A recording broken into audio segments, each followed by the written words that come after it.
guys, my name's Hannah and welcome back to my channel. As you can see, I am not in the gym. We're not doing anything fitness related today. We're actually in my bedroom and we're doing a Q&A. So I asked you guys on Instagram what questions you would like to ask me and I'm going to answer them all today. I literally look about 10 because I've not got a lot of makeup on. I keep looking in the mirror, in the viewfinder, like, oh my gosh, I literally look about 10. Also, there are presents all down here and I'm really hoping that they're not on view. Because if they are and we get to this video is going to have to come out after Christmas. So fingers crossed you can't see them. I don't think you can, but I'm hoping you can't. Okay, so I've wrote all the questions down because I did this on Instagram and I'm filming on my phone.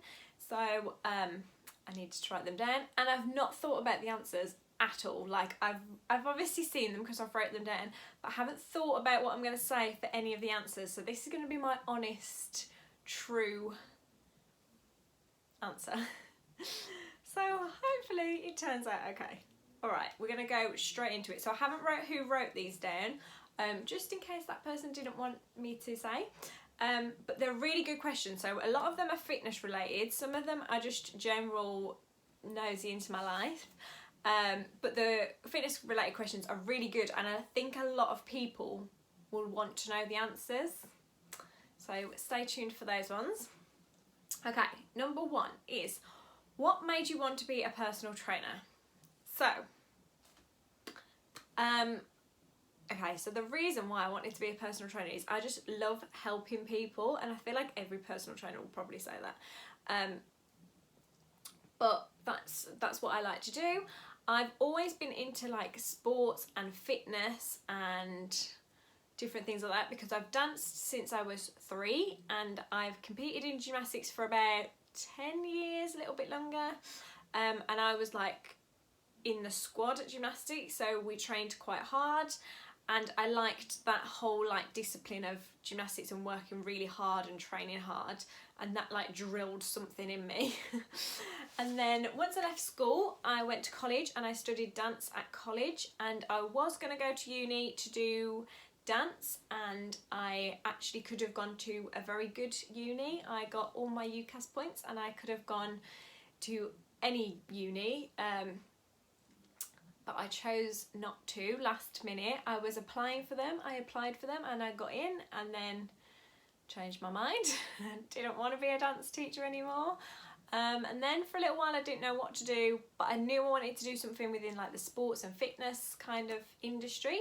So that is when I decided to be a personal trainer. It's a very expensive course to take. It's a very expensive career, but I love it and I would not change it. So that is why. Okay, number 2. I'm going to try not to ramble because I talk so much. Do you still compete? I've put this into 2. So do I still compete in dancing is the question. And they asked ballroom or Latin. So I'm assuming it's what I preferred or what I danced in. So the answer is no, I don't compete anymore. I won't say I never will because I don't know. I do miss it all the time. But the thing with dancing is it takes up a lot of time. It takes up a lot of money. It's a very big commitment. And when you've got other commitments, when you're like older and you have other commitments, it's very difficult to commit to something else. So with my job, actually it would probably suit me to do dancing again. Because I can fit it round the job that I do.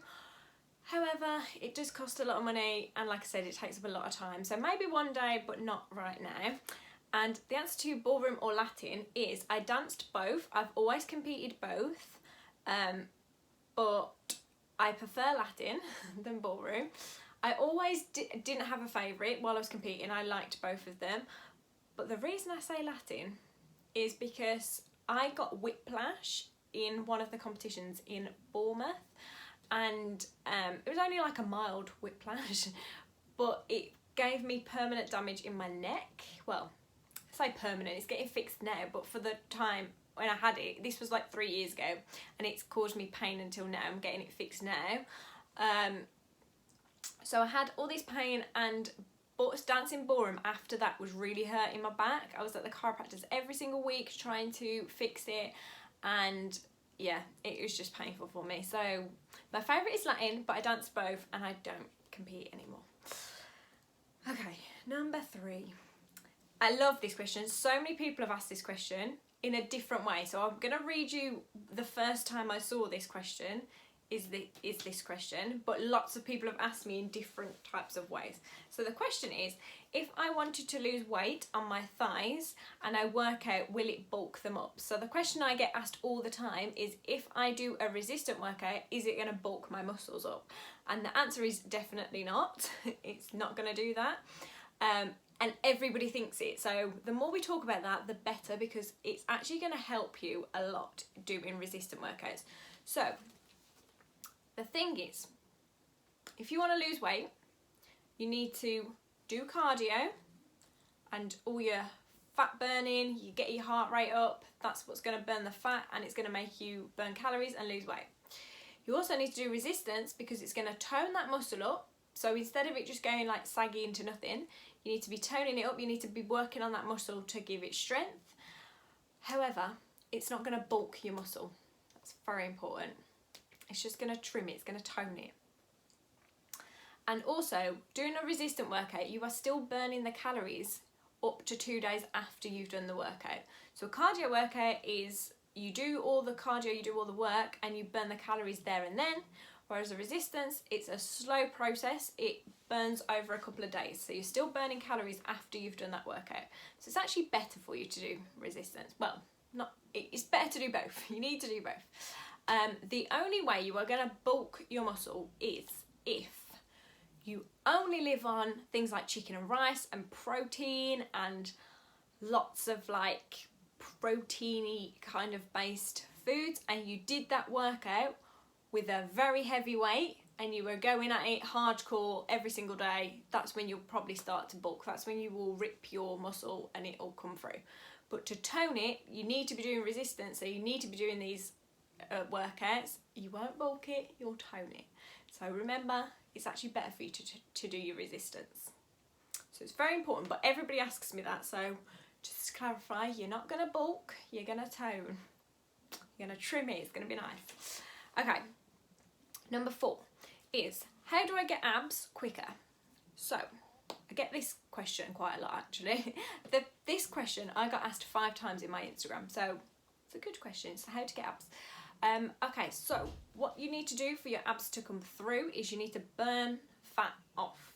So you need to be doing things like cardio, fat burning cardio, things like running, swimming, cycling, home workouts, HIIT workouts. HIIT workouts are a really important one to lose weight and to burn fat.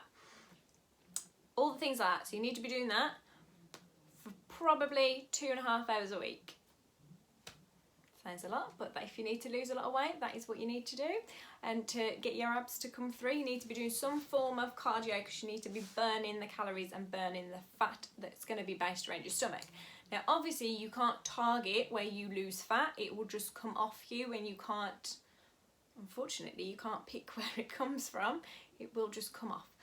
So we will be losing it everywhere. You'll lose it from your boobs, your bum, your legs, your arms. It will come from your face, just everywhere. But we need to be doing that, all your cardio, fat burning things, and then you need to be doing your ab workouts a lot. So probably every other day, and I would say probably a half an hour ab workout, and then after that you will start to see results. You also need to have a healthy diet as well, and maybe try intermittent fasting, which is where you eat between like a window. So you will start eating at whatever time, so whatever time you start your breakfast, so you don't skip any meals. You eat all of your meals, but just in a time frame. So for instance, say you get up at, this is not going to be very mathematical, I'm not very good at maths. Let's say you get up at 9, you can eat until like, let's say 8 o'clock on the night. So that's your window. So you don't eat anything before and you don't eat anything after. So that's going to get rid of that like bloatiness and keep your stomach a little bit more chill and a bit more calm. Try and keep eating healthy foods and drink lots of water. as well as your cardio and your ab workouts, and then you'll start to see results. But don't stop eating, and don't purposely like lose too much weight, because when you lose too much weight, that's when things like your periods are going to stop, and it just gets... It was a girl that asked this question, just to put that out there. But yeah, that's when that kind of thing stops, and your body will just not be healthy at all. So don't go off Instagram models, because they probably do that. They probably skip a lot of meals, and they've probably stopped their periods, and it's not very good, and it's definitely not healthy for you. So keep eating, try and choose healthy foods, cardio and ab workouts.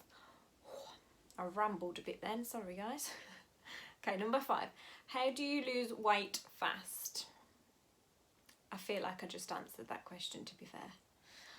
2.5 hours of exercise a week, moderate to high. So if you do like a dog walk or like a walk every day, you don't count that. That's like a bonus extra. It needs to be something moderate to high. So a fitness class, things like club size, Zumba, Fit Steps, Broadway Boogie. I'm trying to like think of franchises. All those type of things, like classes, going for a run, going for a swim, going for a bike ride, HIIT workouts, cardio home workouts, all things like that is what you need to do. You need to have a balanced diet, so you need to look at something called the Eat Well plate, which is just on Google. If you type Eat Well plate into Google, that'll come up. That shows you what a balanced diet looks like, what you should be having every day. Try and avoid things very high in salt, in sugar and in fat, because those are the 3 killers, and they are gonna bang the weight on. So salty foods, sugary foods and fatty foods, try and avoid all of those. Try and drink as much water as you can. I know that's quite difficult for some people, but I have a bottle. It's a glass bottle, so it's better for you than plastic. And I fill it with water, and as soon as it's empty, I fill it back up again, and I take it round with me in everywhere I go. It's currently downstairs, but it's full. It's full where I've been drinking it. But I move it round with me, so I'm constantly drinking water, so I don't have an excuse, because it's there and you see it and you drink it. It's like if someone put a cup of tea in front of you, you would just drink it. If you see it, you're gonna drink it. It's a fact. So keep doing that. That's a good way to get your water intake, and yeah, just keep on top of your workout. So cardio, resistance, have a healthier diet. Yeah, that's how you lose weight fast. Don't skip any meals. Make sure you're getting enough sleep. That's a really good one. Get enough sleep, because that is when you'll be burning your fat in your sleep. So if you are having a bit of a rough night's sleep, or you don't sleep a lot, try and go to bed a bit earlier, and get that full rest of sleep in. And also, if you're stressed about things, that is when your weight losing process is going to slow down a little bit. So try and keep yourself nice and relaxed. Try a bit of yoga. You burn loads of calories doing yoga and Pilates and meditation, things like that. You'll be burning calories, and you'll be relaxing your mind, which is going to help with the weight loss situation. Okay, number 6. Did you always want to be a personal trainer? No, is the answer to this question. When I was really little, like I'm talking tiny, I wanted to be an air hostess. And then I wanted to be a teacher at one point. This is when I was like really, really small. I also wanted to be a travel agent. Don't ask me. Air hostess and travel agents feel like I just wanted to be on holiday, basically. And then when I got a little bit older, I wanted to be a gymnast. When I was doing gymnastics, I wanted to be an Olympic gymnast. And then I got too old for the Olympics when I turned about 15, and was like, oh well, that career's gone down the drain.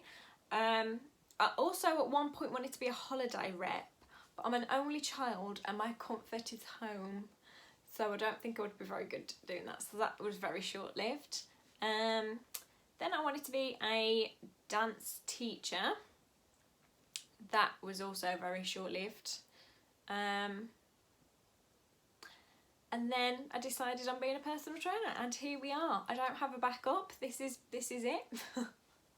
But yeah, so if you're at school and people are asking you what you want to be when you're older, honestly, you don't need to know yet, because I'm 23 and I passed the end of last year, and up until that point I didn't know what I wanted to be. It was all, I wanted to be something different all the time.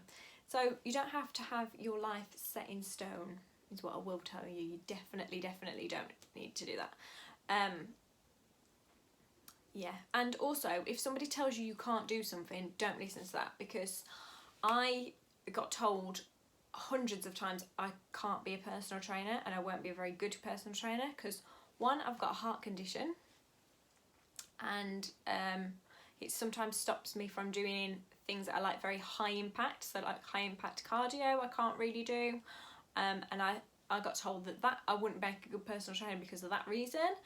And also I'm not the most academic, let's say. I'm not the cleverest person. See, that's not even a word, I don't think. I'm not very academic, so that also was a factor, and people was like, you'll never pass it. I remember when I was doing it, I had hundreds of people that have said they've done it, like people from my dad's work, their sons have done it, and they stopped it because it was too hard, and they didn't even get to the practical, they just did the theory and it was too difficult. And I had family members who also tried to do it and they couldn't do it because it was too difficult. So if someone's telling you not to do something, do it anyway and prove them wrong. I've got a different story about that on my driving test, but we'll save that for another day. Okay. Number 7, where do you see yourself in 10 years? This question terrifies me. Terrifies me, because in 10 years I'll be 33. That sounds like a million years away from now. So my answer is I don't know, because I don't like to think that far into the future. But I would like to think in my own house, married, and very happy. That's what I'm going with, a secure career that I'm really happy in. That's what I'm going to say for the answer, because I don't know. I've got a better idea for the next 5 years, but not 10. That's too far in advance. I can't even think about being 33. It makes me feel sick. Okay, number 8 is best gym wear brand. So, obviously as a personal trainer I go through quite a bit of gym gear in my time. So, I'll link a few places in the description, but I wear a lot of Bowen tee. I do love Bowen tee. I think their stuff's amazing. It's very, very comfortable. It's very stretchy, it's comfortable. I love that the leggings are high-waisted, and some of the leggings are very high-waisted. You need to kind of like, I feel like you need to buy a few things from there to kind of get the grip of what's going to be what, because I've got some high-waisted leggings that are just high-waisted, and then some of them are very high-waisted. They come to like my bra, like super high-waisted. But now I know, now I've ordered a lot of things, and now I kind of like know what to buy.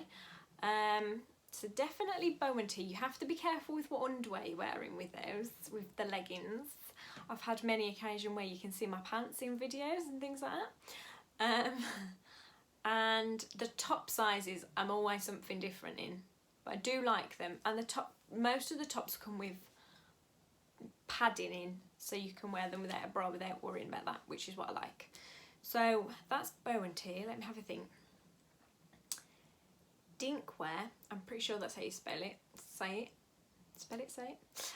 Is another personal favourite. They specialise in like dancing, like dancers wear, but I wear them to personal training and absolutely love them. They've got the comfiest, softest, fluffiest joggers ever. So to do like a cardio working, you would melt, but anything else they're amazing for, especially if you go to like a class or something that in the winter where the room's a little bit cooler, or like for instance if you're going to a home gym and the gym might be a little bit cold, or like your own gym or whatever, they're amazing. So I wear them to teaching all the time because they're so nice. and I've got their vest tops, and I love their vest tops, and their cycling shorts, and I love them. They're just really comfortable. Like, it feels like you're not wearing gym wear, because gym wear is very tight and restricting, and it's not always the comfiest thing. So that is definitely the one I would go for comfort. Let me try and think of some other brands I've had. Victoria's Secret are pretty good for Victoria's Sports are pretty good for gym stuff. It's extortionate though for what it is. It's very expensive. But things like their hoodies and their jackets I would get, because I've had mine for literally years. Probably like 3 years. And I live in it. I wear it all of the time. It's literally on my bed because I was wearing it earlier. I live in it and I love it. It's still my favourite jacket. And their loungewear, not that that's gym wear, but their loungewear is pretty nice as well. But yeah, if I think of any more, I'll put them in the description. But definitely Bowen T and Dinkwear is my favourite. Okay, number 9. We've got one more question to go after this one. Where do you get your fashion inspo from? I like this question because whoever asked it clearly thinks I'm quite stylish, which I very much appreciate. Honestly, I don't know. Like, I just put together anything. Don't really have like a set style in anything. Like, if I see it and I like it, then I'll get it. But yeah, don't really have like a set. I don't look for anybody for inspiration or anything like that. I just kind of like throw whatever I want on. Like, this is my new favourite jumper. I'm going to link their shop in the description, because this is a little small business Instagram shop and I absolutely love it. It's my new favourite jumper. It's so soft.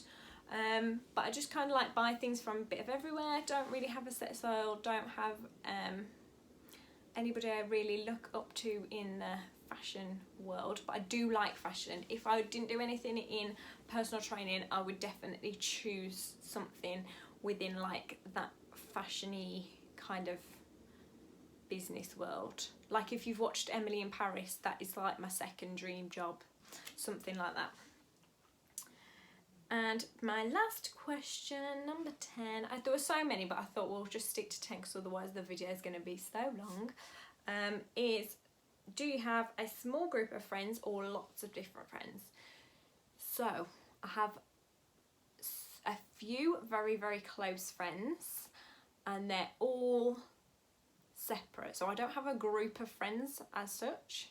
They're all from all over. So I don't have masses of friends. I have a couple that I would say are like my best friends, and I wouldn't even consider them as just friends. They're like my best friends. The people I talk to are my best friends. And I have them from all over the UK. There's not anybody that lives on my doorstep. They're all a little bit further away. Like, one of my best friends currently lives in Australia, but she's the furthest one. Everybody else is kind of like in travelling distance, so it's all good. Like, I have some friends in Manchester. All my girlies in Manchester. I have lots of friends in Manchester. And yeah, like, I have a couple of friends that I can drive to that are in driving distance, which is nice. But definitely small group of friends rather than masses of friends. I've never had hundreds and hundreds of friends. Just a couple ones that are my closest. Okay, right, that is all of the questions. Thank you so much for asking them. I hope you enjoyed this video, and if you have any more questions, then let me know and I will potentially do another part 2 of the Q&A. And I hope you've learnt something. I hope I've helped somebody out in a certain way, and yeah, make sure you stay subscribed and turn the notification on so you don't miss any more videos. And if you liked it, then make sure you give it a big thumbs up, and I will see you in my next video. Bye guys.